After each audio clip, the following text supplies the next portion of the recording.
In 1665, London was the beating heart of the world. Over 500,000 people crammed into its narrow, filthy streets, merchants, monarchs, poets, and thieves. It was loud, it was alive. And then, almost overnight, it began to die. What followed was not a war, not a flood, not a fire. It was something far more invisible, far more indifferent, and far more devastating. It was the Great Plague of London, the last and most lethal visitation of bubonic plague to ever strike England. By the time it was finished, nearly 100,000 people were dead. 1 in 4 Londoners, gone. This is their story. To understand the catastrophe, you first have to understand the city. London in 1665 was a medieval city wearing modern clothes. The streets were narrow, dark, and rarely cleaned. Human waste ran in open gutters. Dead animals rotted where they fell. Rats, thousands upon thousands of rats, moved freely between warehouses, bakeries, homes, and taverns. The River Thames, the city's lifeline, was also its sewer. Most Londoners lived in overcrowded tenements, multiple families packed into a single room. The poor had no concept of quarantine, no germ theory, no understanding of disease transmission. When you felt sick, you prayed, and if God didn't answer, you died. The city had seen plague before. The Black Death of 1347 had swept across Europe and killed an estimated 50 million people, 1/3 of the continent's population. London had been devastated. But that was 3 centuries ago. Surely people told themselves it could not happen again.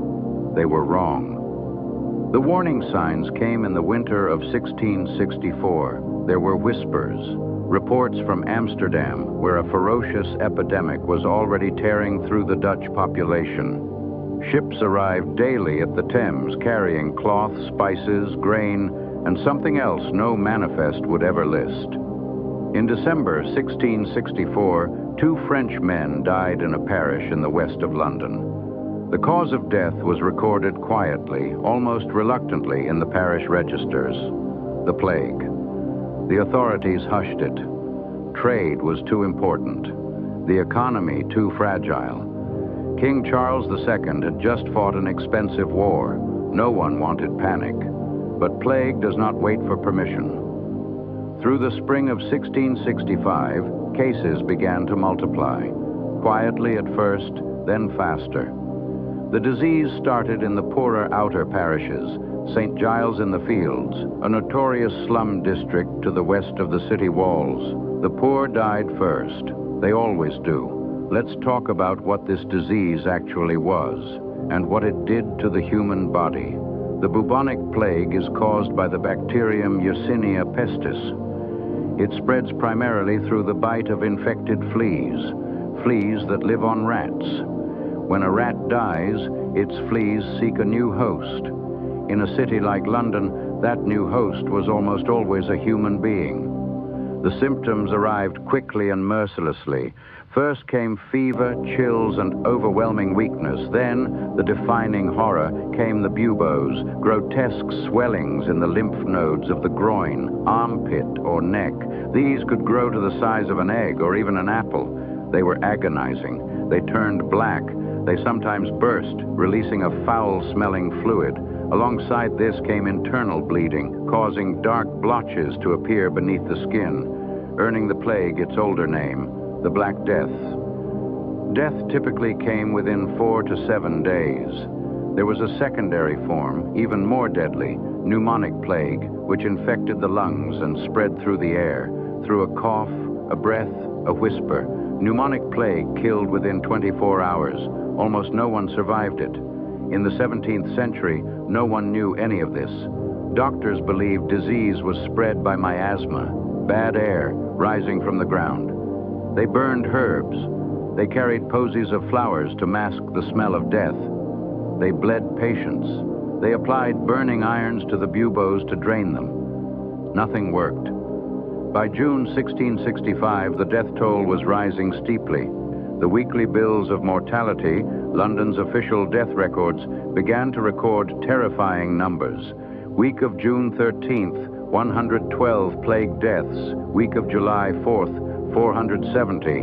Week of July 18th, over 1,000. Week of August 15th, nearly 4,000 in a single week. The city began to crack. Those who could flee, fled. King Charles II and his entire court relocated to Oxford. Parliament was suspended. The wealthy packed their carriages and headed for their country estates, taking their money, and sometimes the plague, with them. The poor could not leave. They had nowhere to go and no means to get there. They were sealed inside a city that was becoming a vast, open grave. The authorities implemented the only tool they had, quarantine. Any house found to contain a plague victim was locked from the outside.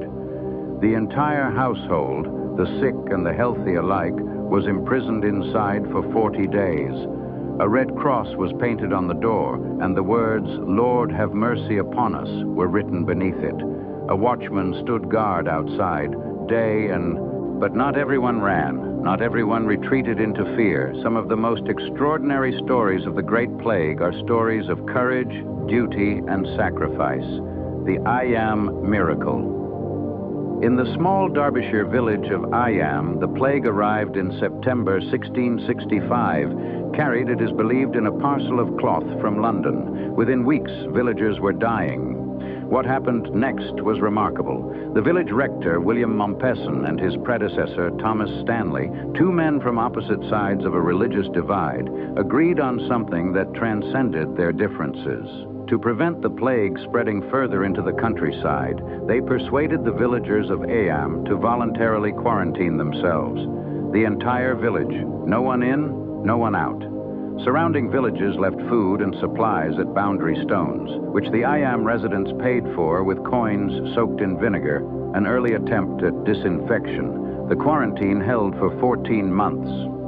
By the time it was over, 257 of the village's 800 residents were dead, including Mompesson's own wife, Catherine. The surrounding region was almost entirely spared. Eyam paid an almost unbearable price, but it saved hundreds, perhaps thousands of lives beyond its borders.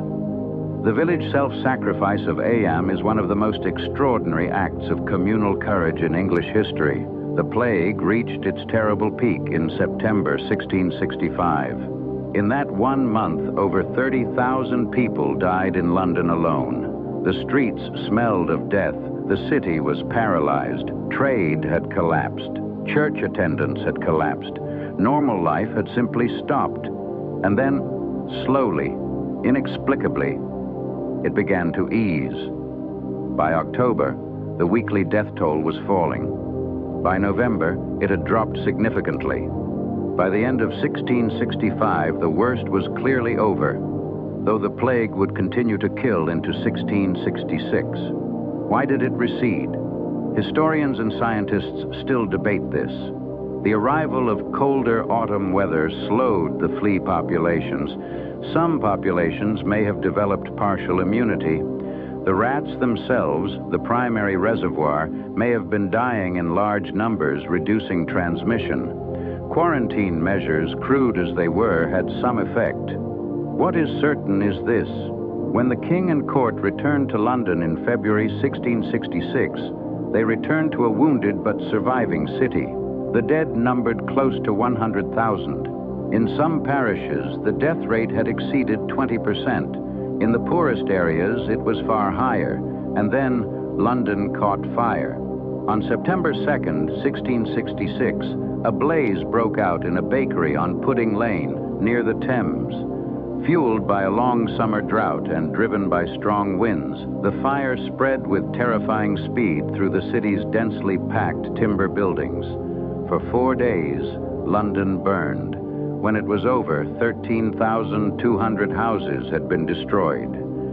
87 churches, including the medieval St. Paul's Cathedral, were gone. Vast swathes of the city had been reduced to ash and rubble. The human cost, remarkably, was low. Most residents escaped the slower-moving fire. but the destruction was total. And here is the extraordinary unintended consequence. The Great Fire of London almost certainly helped end the plague. The fire consumed the ancient, overcrowded, rat-infested warrens of medieval London. The conditions in which Yersinia pestis had thrived, the filth, the overcrowding, the decaying timber, were incinerated. When London was rebuilt, it was rebuilt in brick and stone, with wider streets and better drainage. The plague never returned. What had the Great Plague left behind? In raw numbers, somewhere between 75,000 and 100,000 dead in London, and an estimated 100,000 more across the rest of England. It was the worst epidemic to strike Britain since the Black Death, and it would be the last. But the legacy went deeper than numbers.